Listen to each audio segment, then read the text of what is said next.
The division bench of the High Court, vide its order dated 7th October 2002, allowed the appeal of the state government and dismissed the suit of the appellant firm, and also directed that the decretal amount deposited by the state government and as permitted to be withdrawn by the firm should be refunded within a period of 4 months from the date of the judgment.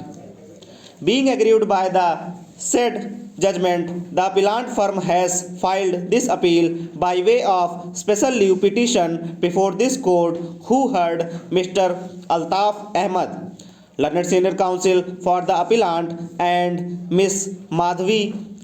Diwan, learned counsel for the respondent, state. Though the trial court, after accepting the claim of the plaintiff, granted a decree to the extent of rupees 2,27,000 with proportionate costs and interest at the rate of 6% per annum from the date of suit till realization in the appeal filed by the state after finding that the plaintiff was stopped from claiming damages against the department as the final bill was accepted. The High Court allowed the appeal of the state and dismissed the suit of the plaintiff. The High Court non-suited the plaintiff mainly on the ground of clauses 8 and 10 of the agreement and of the fact that the final bill was accepted by the plaintiff under protest. In view of the same, it is relevant to refer clauses 8 and 10 of the agreement, which are as follows. Clause 8. No payment shall be made for any work estimated to cost less than rupees 1,000 till after the whole of the said work shall have been completed and a certificate of completion given. But in the case of work estimated to cost more than rupees 1,000, the contractor shall, on submitting a monthly bill, therefore be entitled to receive payment proportionate to the part of the work then approved and passed by the engineer in charge, whose certificate of such approval and passing of the sum so payable shall be final and conclusive against the contractor. All such intermediate payments shall be regarded as payments by way of advance against the final payments only, and not as payments of work actually done and completed, and shall not preclude the engineer in charge from requiring bad, unsound, imperfect, or unskillful work to be removed and taken away and reconstructed or re-erected.